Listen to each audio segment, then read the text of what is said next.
Students, आज हम trigonometry की एप्लीकेशंस के बारे में डिस्कस करने जा रहे हैं। और इसमें बेसिकली हम जो डिस्कस करेंगे वो हाइट एंड डिस्टेंस के बारे में करेंगे, ऊंचाई और दूरी। इन 19th century there is the great survey which used the trigonometry. How we use trigonometry? Here we are. Before this, we want to discuss some terminology used here. इससे बात करने से पहले हम चाहेंगे कि इसमें जो शब्द आते हैं उन शब्दों को हम ठीक ढंग से समझ जाएं। और वो शब्द हैं ऑब्जेक्ट एंड ऑब्जर्वर। ऑब्जेक्ट और ऑब्जर्वर का मतलब क्या हुआ कि अगर कहीं पर कोई वस्तु है और इस वस्तु को कोई व्यक्ति देख रहा है, कहीं से देख रहा है, ये देखने वाला व्यक्ति है, इसकी आंख से ये दिखाई दे रहा है, तो इस वस्तु को हम ऑब्जेक्ट कहेंगे। और जिससे देखा जा रहा है, जो देख रहा है उसको ऑब्जर्वर कहेंगे। तो ये क्लियर हो जाना चाहिए कि जब भी हम हाइट एंड डिस्टेंस की बात करेंगे तो हमारे पास निश्चित रूप से एक ऑब्जेक्ट होगा और एक ऑब्जर्वर होगा। अब दूसरी चीज आती है, ऑब्जेक्ट और ऑब्जर्वर को हम किस प्रकार से समझेंगे, उनकी स्थितियां क्या है। उनकी स्थितियों को समझने के लिए हमको हॉरिजॉन्टल और वर्टिकल लाइंस के बारे में पता होना चाहिए। फॉर एग्जांपल, यहां पर अगर मैं देखूं, अगर इसकी आई साइड्स पर एक लाइन सीधी खींच दूं मैं, तो ये लाइन जो धरती के अर्थ के समानांतर है, पैरेलल है, उसे हम क्या कहते हैं, हॉरिजॉन्टल लाइन या क्षितिज रेखा कहते हैं। और अगर कोई लाइन इस लाइन पर अर्थात अर्थ पर परपेंडिकुलर है तो उसको हम ऊर्ध्वाधर रेखा कहते हैं, जैसे कि कोऑर्डिनेट ज्योमेट्री में आपने पढ़ा है। अब ये ऑब्जेक्ट यहाँ ऊपर है, तो यहां से और हॉरिजॉन्टल में पहुंचने के लिए हमने जब देखा इसकी हॉरिजॉन्टल ये हो सकती है, इसकी ये हॉरिजॉन्टल हो सकती है, ये हॉरिजॉन्टल हो गया इसके लिए, और ये इसके लिए ऊर्ध्वाधर हो गया। अब अगर ऑब्जेक्ट यहां है और ऑब्जर्वर यहां है, तो हमारे पास इस ऑब्जर्वर के द्वारा इस ऑब्जेक्ट को देखने के लिए एक रे उसके आई से इस पर जाएगी, जो ऑप्टिक्स में आप जानते हैं रे ऑफ लाइट। और जब एक रे ऑफ लाइट किसी ऑब्जेक्ट पर पड़ती है हमारी आंख से, या उस ऑब्जेक्ट से हमारी आंख पर पड़ती है, तो हमको वो वस्तु, वो ऑब्जेक्ट दिखाई देता है। तो जो ये रे है, इसको हम कह देते हैं line of site, line of site. और हिंदी में हम अगर कहें तो दृष्टि रेखा, इसको क्या कहेंगे हम, दृष्टि रेखा।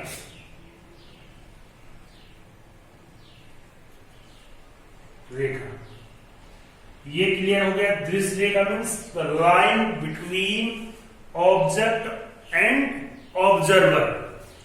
ऑब्जेक्ट और ऑब्जर्वर के बीच में जो लाइन हम डालते हैं, उन दोनों पॉइंट को जब हम कनेक्ट करते हैं तो उस लाइन को हम क्या कहते हैं, लाइन ऑफ साइट या दृष्टि रेखा। अब आती है बात angle of elevation.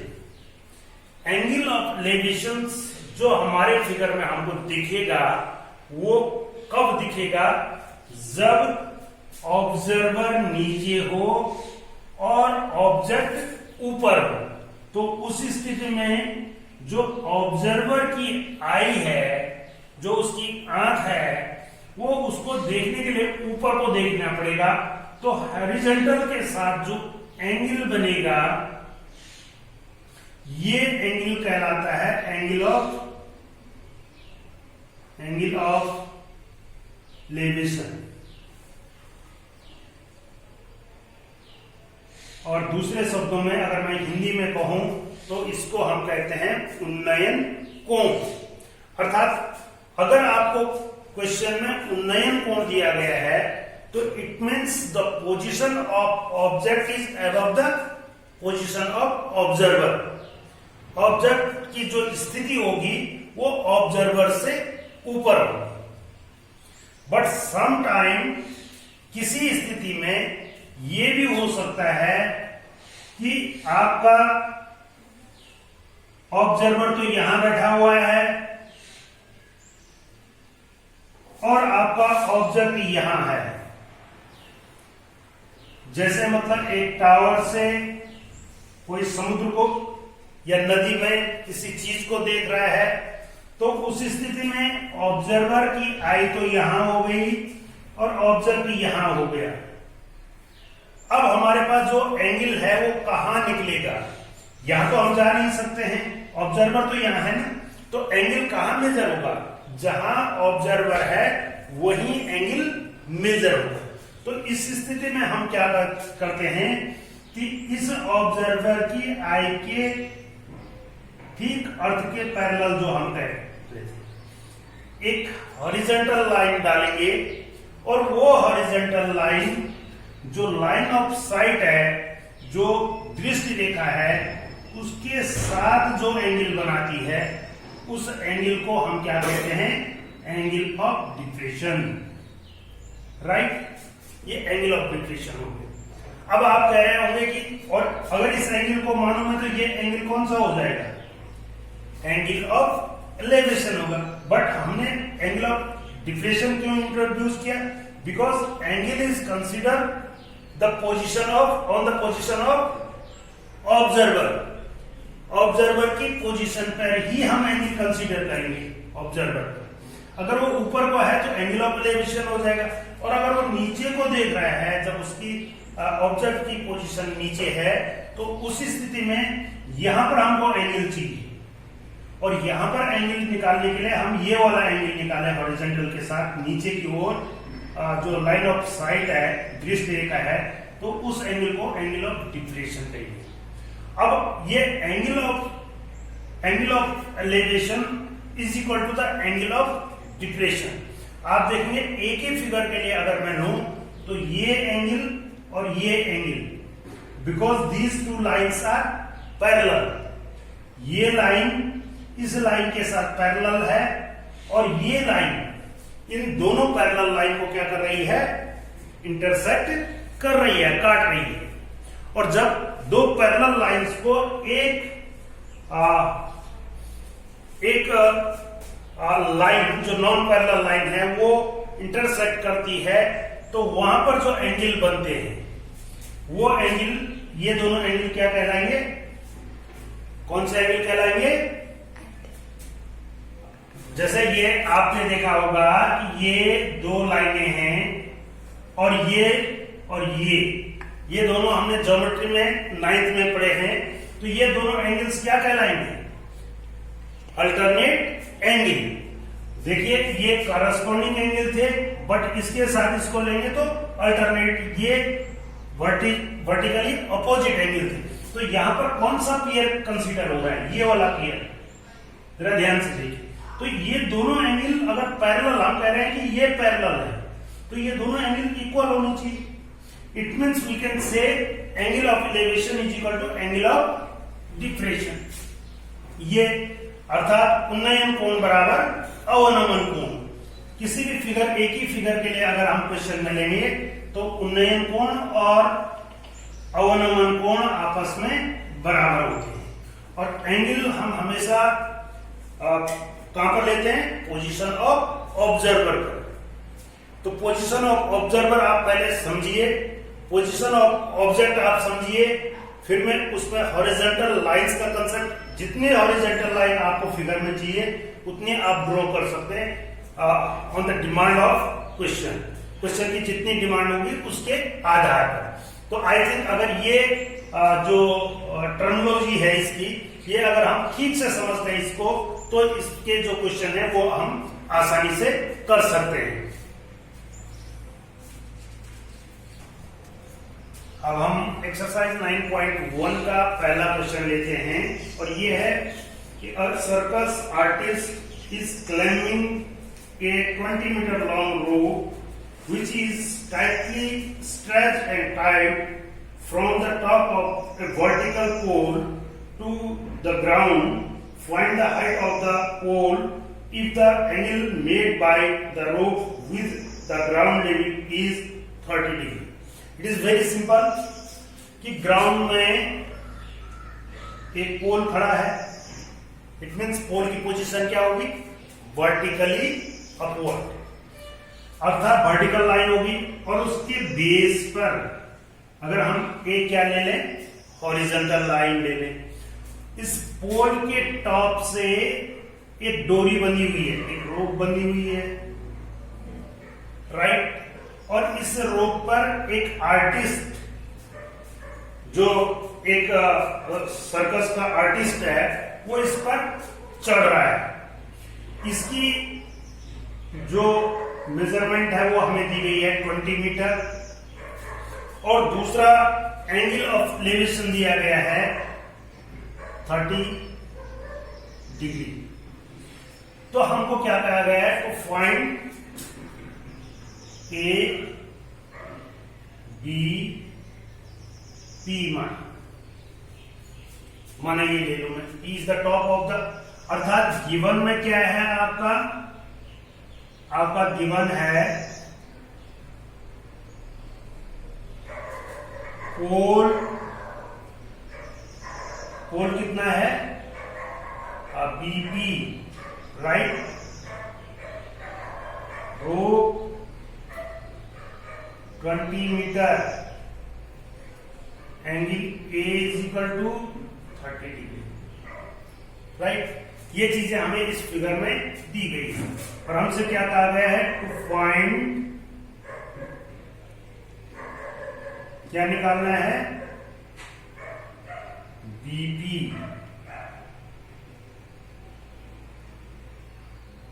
Height of the pole,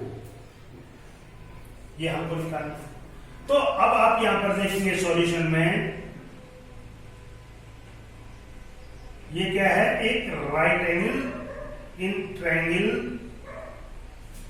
A B C, ये राइट एंगल ट्रायंगल है और हमको जो चीज फाइंड आउट करनी होती है उसका, और जो चीज दी गई है गिवन है उसका रेशियो लेना चाहिए सर। तो यहां पर अगर वो चीज हम ध्यान रखना है, जो निकालना है और जो दिया गया है उन दोनों का रेशियो निकालना है। तो यहां पर अगर मुझे निकालना है बीपी और मुझे दिया गया है एपी, राइट। अब ये राइट एंगल ट्रायंगल में टू साइड्स का रेशियो हो गया और इस रेशियो को ट्रिग्नोमेट्री के अंदर हम इस एंगल के रिफरेंस में ये साइड क्या हुई, परपेंडिकुलर, और ये क्या हुई, हाइपोटेन्यूस, राइट। तो इसका मतलब हुआ परपेंडिकुलर अपॉन हाइपोटेन्यूस, और perpendicular hypotenuse is equal to क्या होता है, sine theta, but here theta is 30 degree, simple. अब इसकी वैल्यू रख दूं मैं, BP upon 20 is equal to sine 30। Sine 30 की वैल्यू क्या कही थी हमने, 0 से इंक्रीज होगी और हाईएस्ट होगी 190 का। तो उसके बाद 30 की वैल्यू क्या आएगी, 1/2। तो BP is equal to 20 into 1/2 is equal to 10 metre, अर्थात उसकी जो हाइट होगी, पोल की जो हाइट होगी वो कितने के बराबर आई, 10 metre. This is the use of trigonometry. अब क्वेश्चन नंबर 2 पर हम जाते हैं। आपके एक्सरसाइज का क्वेश्चन नंबर 2 आप पढ़िए। उसमें क्या दिया गया है कि एक ट्री है जो किसी स्टॉर्म के कारण क्या हो गई है, ब्रेक हो गई, टूट गई। और टूटने के बाद जो पार्ट टूटा है वो इस प्रकार से टूटा है कि ये ग्राउंड को टच करने लगे। ये part, it means if this is A B and suppose this is C, तो ये सी बी पार्ट टूट करके कहां आ गया है, सी बी पर। It means C P is equal to C B, ये हमको ध्यान रखना है। और ये एंगल ऑफ एलिवेशन बना रहा है 30 डिग्री का। और जो फुट ऑफ द ट्री से point where the top is touches is how much, 8 metre. It is given 8 metre, yes. तो अब आपको देखिए, आपको सबसे पहले क्या दिया गया है, ट्री क्या है हमारी, ए बी, ठीक है। अब इस ट्री का जो पार्ट टूटा है, ब्रोकन पार्ट,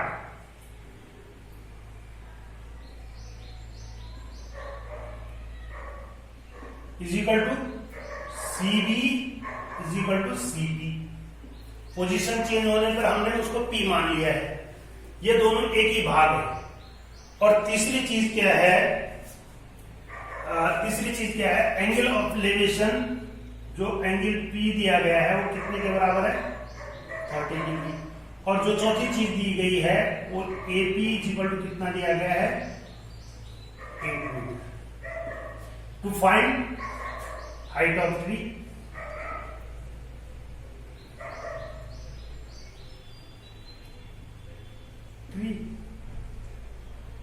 राइट। अब हाइट ऑफ द ट्री क्या है, AC निकालना है हमें। अब सॉल्यूशन में जाते हैं, क्या है, राइट एंगल ट्रायंगल में आएंगे। मैंने कहा था कि जो निकालना है और जो दिया गया है उसका रेशो आप लिखिए। निकालना क्या है आपको, सबसे पहले क्या निकालना है आप, देखिए इससे दो चीजें निकालनी है। एक तो आपको AC निकालना है, तो AC अपॉन ट्रायंगल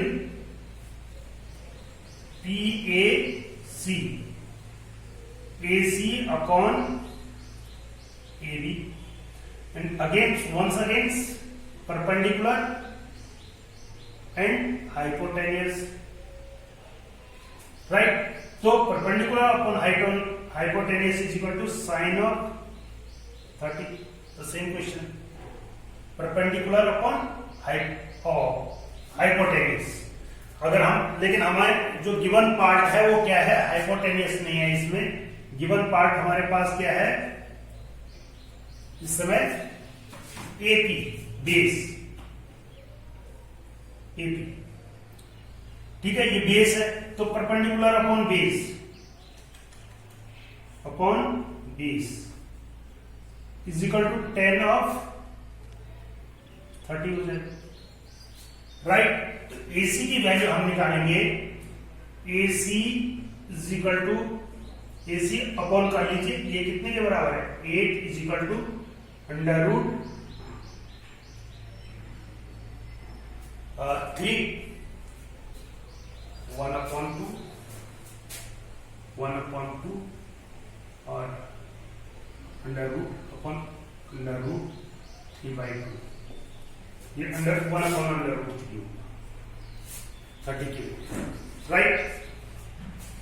तो इस प्रकार से हम इसकी वैल्यू निकालेंगे।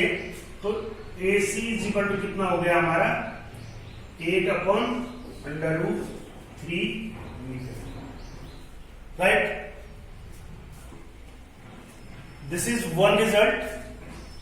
एंड नाउ ये हाइट पूरी नहीं आई है, पेड़ का केवल खड़ा भाग आया है। और टूटे हुए भाग को निकालने के लिए सेम ट्रायंगल में हमको दूसरी पोजीशन लेनी पड़ेगी कि ये अननोन पार्ट है PC अपॉन, अब ये भी नॉन पार्ट है, ये भी नॉन पार्ट है आपके लिए। अगर आप इसको लेना चाहते हैं तो इसको ले सकते हैं, इसको लेना चाहते हो तो इसको ले लीजिए। AP is equal to hypotenuse upon base, hypotenuse upon base is equal to base upon hypotenuse is equal to cos theta. तो ये क्या हो जाएगा sec 30, राइट। अब sec 30 का मान क्या होगा, cos 30 का उल्टा होगा। तो PC upon 8 is equal to, हम cos 30 की वैल्यू जानते हैं कितना होता है, √3/2। तो उसका उल्टा क्या हो जाएगा, 2 अपॉन √3, राइट। तो ये PC की वैल्यू हुई 8 to 16 अपॉन √3, ये 2 हो गया दूसरी। तो अब हाइट ऑफ ट्री बहुत आसानी से निकल सकती है, of tree is equal to AC plus PC, okay. और इन दोनों का अगर हम सम करेंगे तो ये है 8 अपॉन √3 प्लस 16 अपॉन √3, और इन दोनों को जोड़ेंगे क्योंकि डिनोमिनेटर इक्वल है, तो ये 24 अपॉन √3, और ये 8 3 से 24 होता है, तो √3 को अगर हम सिंप्लीफाई कर दें तो ये आ जाएगा 8√3 मीटर। ये समझ रहे होंगे, 8 इंटू √3 इंटू √3 अपॉन √3 कर दिया मैंने, ये 3 हो गए, और 3 8 से 24 हो गया, √3 से √3 कैंसिल, तो हमारे पास है 8√3। तो this is the height of the whole tree. इसी एक्सरसाइज का क्वेश्चन नंबर 3 अगर हम देखें तो उसमें क्या कह रहा है वो कि a contractor plan to install 2 slides. आपने देखा होगा जैसे पार्क में बच्चों को स्लाइड करने के लिए स्लाइडिंग लगी होती है, वो इस प्रकार की 2 स्लाइडिंग प्लान कर रहा है, जो छोटे बच्चों के लिए, जो छोटे बच्चे हैं उसकी हाइट 1.5 मीटर रखी जाए और उसका एंगल ऑफ एलिवेशन 30 डिग्री रखा जाए, ताकि छोटा बच्चा एकदम से न गिरे। और जो बड़े बच्चे हैं वो थोड़ा रिस्क लेना चाहते हैं, उनको एंजॉय थोड़ा सा मतलब एंगल ऑफ एलिवेशन ज्यादा हो, उस पर ज्यादा आनंद आता है, उसकी हाइट बड़ी होनी चाहिए, तो उनके लिए 3 मीटर हाइट और 60 डिग्री का एंगल ऑफ एलिवेशन दिया गया है। अब वो कॉन्ट्रैक्टर चाह रहा है कि उसको कितनी लंबी स्लाइड्स की जरूरत पड़ेगी, to find the length of the slides in each case. अब यहां पर देखिए गिवन क्या है, 2 अलग अलग आर्टिकल है, 2 अलग अलग चीजें हैं, एक ही चीज नहीं है, चीज फर्स्ट और चीज सेकेंड, 2 अलग अलग स्लाइड्स। तो अगर हमको गिवन है in triangle ABC, what is given, angle A is equal to 30 and BC is equal to 1.5 metre, ये क्लियर हो जाना चाहिए। दूसरा ट्रायंगल है ट्रायंगल PQR, हमको है angle P is equal to 60 degree and QR is equal to 5 metre, sorry 3 metre, right. This is given, this is clearly given. To find हमको क्या निकालना है, AC निकालना है एक तो, और दूसरा क्या निकालना है, QR, राइट। अब आते हैं सॉल्यूशन।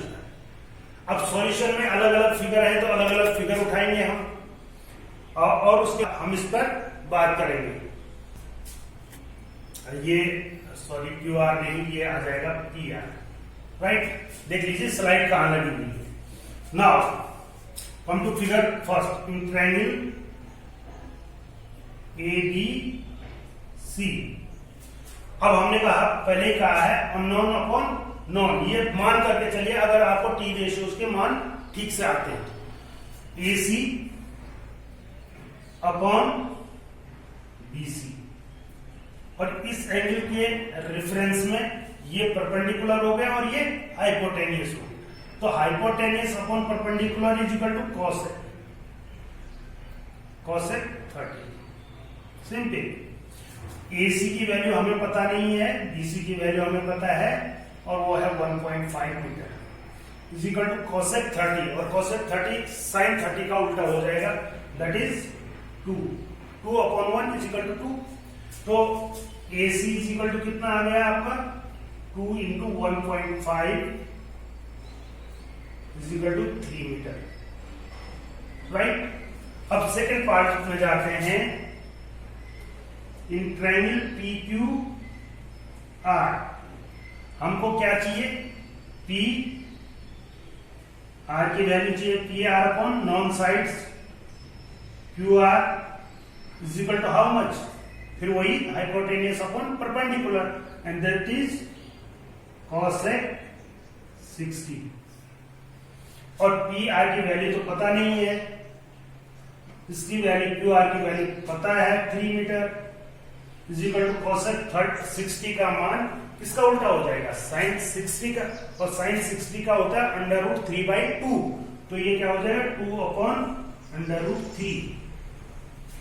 और इसको अगर मैं सॉल्व कर दूं तो PR is equal to 2 into 3 upon √3, और √3 से 3 कट जाएगा तो यहाँ पे कितना बचेगा, √3 बचेगा। तो ये हो गया 2√3